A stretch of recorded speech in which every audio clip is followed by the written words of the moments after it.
This is the assembly video for the Hewitt High Wind tie down. Lay out and inventory all of the parts and pieces.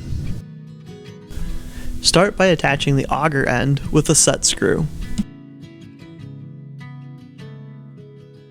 Slide the pipe bracket over the pipe. Attach the keel plate and bracket to the aluminum tube with the two supplied nuts, bolts, and washers.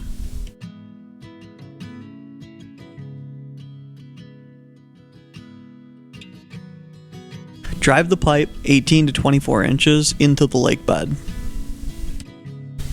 To finish, secure the set screw. Repeat this process for all of your tie downs. This completes the assembly of the Hewitt High Wind tie down.